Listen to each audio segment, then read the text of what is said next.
Olá, pessoal. Vamos ver então as técnicas para a resolução de questões de interpretação de texto nas provas de concurso, nas provas de inglês. Os temas abordados hoje serão a otimização do tempo, a redução do nível de estresse e uma maior pontuação. Na interpretação de texto em inglês, deve-se otimizar o tempo necessário à resolução das questões para reduzirmos o nível de estresse físico e mental durante essa prova. Desse modo, o estudante poderá obter uma maior pontuação. Qual deve ser a abordagem? A forma como devemos abordar as questões de interpretação de texto em inglês deve ser diferente daquela utilizada nas questões de língua portuguesa.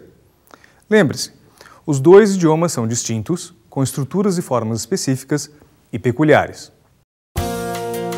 Método eficiente de resolução estratégica, simples e direto. O intuito dessa série de videoaulas é apresentar um método eficiente para a resolução dessas questões. Esse método se baseia em uma estratégia simples e direta que possibilita uma pontuação mais alta com níveis mínimos de desgaste físico e mental, além da redução do tempo, fator primordial em concursos. Qual é a realidade? Leitura inicial do texto, leitura das questões e releitura do texto. Ao receberem a prova, muitos candidatos iniciam a resolução das questões através de uma leitura inicial do texto. Em seguida, eles se dirigem às questões na ordem na qual elas se apresentam, procurando identificar no texto as informações necessárias à resolução das mesmas. Para identificar estas informações é necessária a releitura parcial ou até mesmo total das questões. Quais são as consequências? A leitura do texto sem a análise prévia das questões mantém o tema principal incógnito e reserva surpresas e armadilhas para o candidato.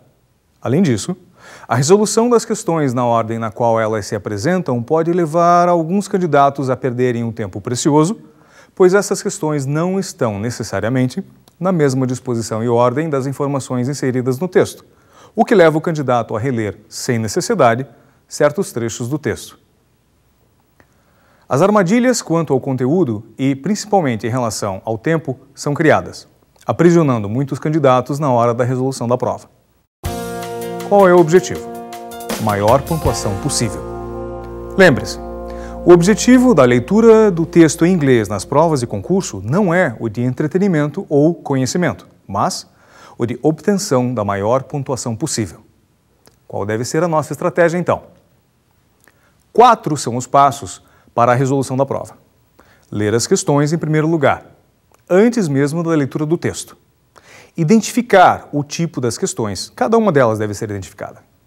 Em cada questão, você deve identificar as palavras-chave e, então, somente então, aplicar uma técnica específica para cada tipo de questão. Atenção! As questões devem e podem ser respondidas em uma ordem diferente daquela apresentada. Vamos, então, aos tipos de questões. Existem em torno de 10 tipos de questões presentes na maioria das provas de concurso. Cabe a nós reconhecê-las, identificá-las e resolvê-las na ordem mais efetiva, aplicando técnicas específicas a cada uma delas. Os 10 tipos de questões são, primeiro, vocabulário em latim. Em segundo, questões que têm pronomes.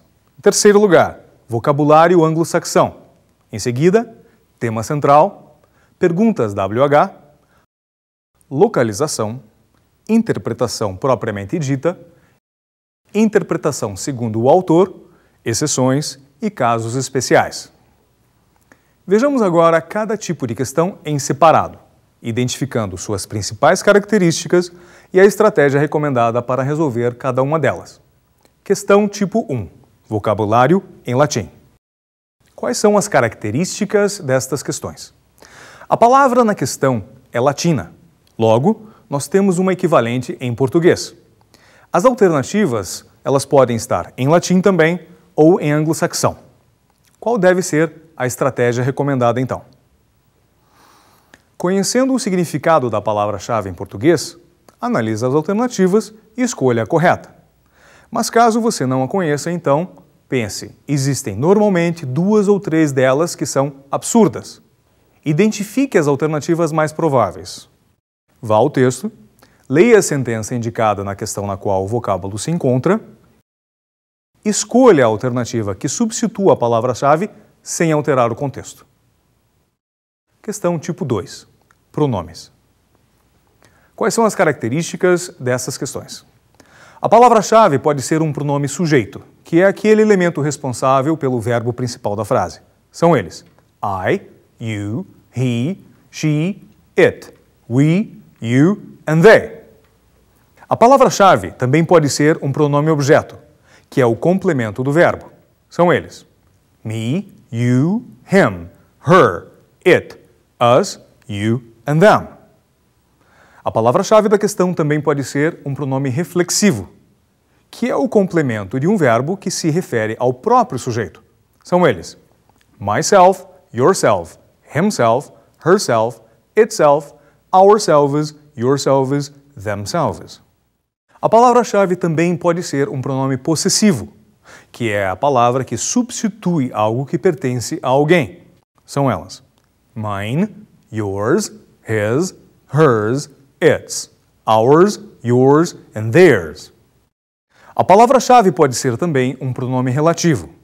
São eles: who, para pessoas na posição de sujeito; whom, para pessoas na posição de objeto; whose, para indicar que algo pertence a pessoas ou a coisas na condição de substantivos próprios; which, para coisas, elementos abstratos ou situações, tanto na posição de sujeito como objeto; e that, como substituto universal para who, whom ou which, somente em frases definidas, ou seja, que não estejam separadas do resto do texto por vírgulas. A palavra-chave pode ser também um pronome demonstrativo.